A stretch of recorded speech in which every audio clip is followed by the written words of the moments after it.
నమస్తే దోస్తులు, welcome to VN Naveen channel. So ఎప్పుడు మన దాంట్లో ఫన్ వీడియోసే కాకుండా ఈరోజు కొంచెం ఒక సాడ్ స్టోరీతో వచ్చాను. సో ఇతను మన ఫ్రెండ్ చందు. రోజు తాగుతూ సిగరెట్లు తాగుతూ మందు తాగుతూ పిచ్చోన్ లెక్క తిరుగుతుండు. సో ఇతనికి ఏమైంది, ఏం స్టోరీ అని తెలుసుకుందాం ఇప్పుడు. జగడాలకే పోకురా పగలే తుంచెయ్యి అది ఎప్పుడు కీడురా. బ్రో అసలు ఏమైంది, ఎందుకు సాడ్ ఉన్నారు మీరు? అది లవ్ స్టోరీయా? ఏమైంది అసలు? లవ్ ఫెయిలియర్ అయిందా? ఎందుకు? ఎక్కడ స్టార్ట్ అయింది, ఎక్కడ ఎండ్ అయింది, ఏం జరిగింది అసలు? అది అంటే నేను ఆడుకుంది నాతో జాలి లేని దైవం, కన్నీళ్లు పెట్టుకున్నా నిన్ను చూడలేక ఈ నిమిషం, ఏదేమైనా ప్రేమించినందుకు చూడలేకపోతున్నానే. అమ్మాయిని లవ్ చేసిన, ఆ అమ్మాయి నన్ను లవ్ చేసిందో చేయలేదో నాకు తెలియదు. కాకపోతే నేను లవ్ చేసేటప్పుడు ఆమె నేను సిన్సియర్గా లవ్ చేసిన. ఆమె నాకు ఫోన్ చేసేది,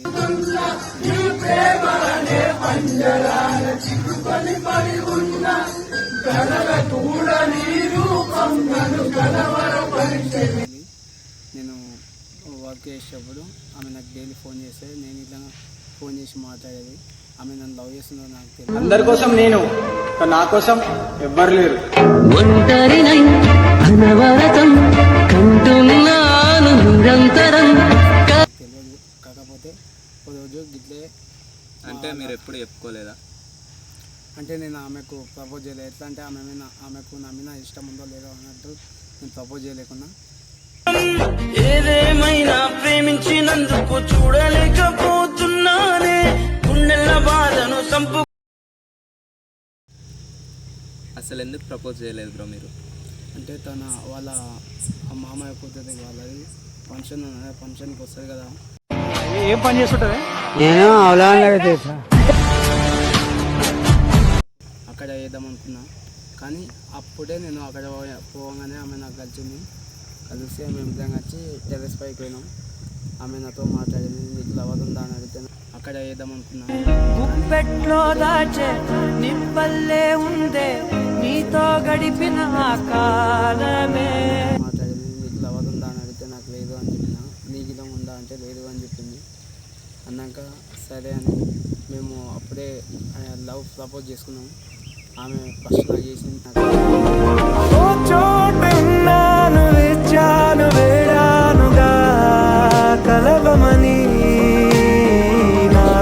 తర్వాత నేను చేసినాక అట్లే మాకు ఇంకా మాట్లాడుకో మేము కలుసుకుంటాం జరిగినాక కొన్ని రోజులైనాక తర్వాత వాళ్ళ అమ్మ నన్ను ఫోన్ చేసి అడిగింది. అంటే నేను ఆమె మంచిగా ఉంది కదా అన్నట్టు నేను మా వాళ్ళు ఆమెకు సంబంధం చూసిండ్రు. నేను ఇట్లా మా వాళ్ళు నీకు సంబంధం చూసారు, నీకు ఓకేనా అంటే నేను లవ్ చేసినని అమ్మ చెప్పింది. అన్నాక వాళ్ళ అమ్మ నాకు ఫోన్ చేసి Il n'est pas fou, il lève ses tours, il la voit partout, il attend debout, il nous a la main, non, pour rien ne le. అవును మా బిడ్డని లవ్ చేసినా కదా, నీకు ఇష్టం ఉందా లేదా అంటే నాకు ఇష్టమే ఉందంటే అసలు అంటే అవును నువ్వు చేసిన మోసమే. అసలు అంటే వాళ్ళ అమ్మకి ఎవరు చెప్పారు మరి? తనే చెప్పింది ఇంట్లో. ఓకే, నువ్వు మీ ఇంట్లో చెప్పలేదా మరి? నేను మా ఇంట్లో చెప్పలేదు, ఎందుకంటే మా వాళ్ళు ఒప్పుకోదు.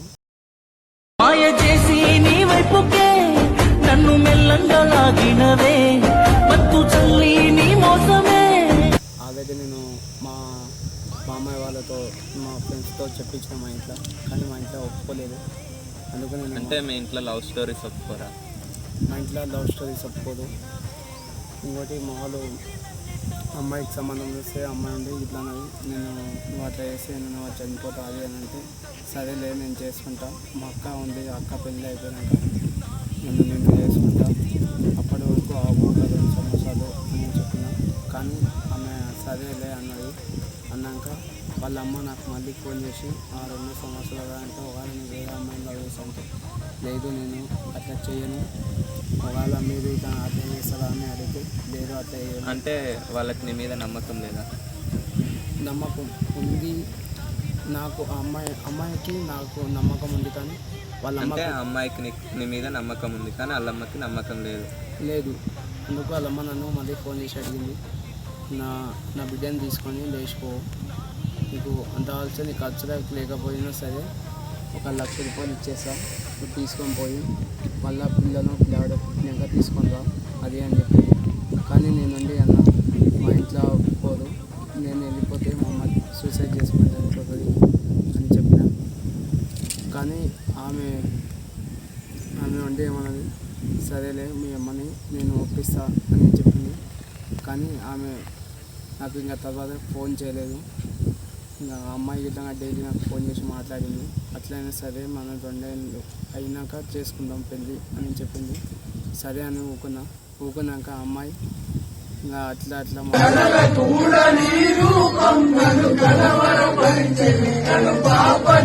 మాట్లాడింది. ఇంకో రోజు మా చెల్లెలు ఫంక్షన్ ఉన్నది, నేను మా చెల్లెలు ఫంక్షన్కి నేను ఇన్వైట్ చేసిన, వచ్చినాక ఆ రోజు తను నాతో ముందే నువ్వు చేసిన మోసమే గుప్పెట్లో దాచే నిప్పల్లే ఉందే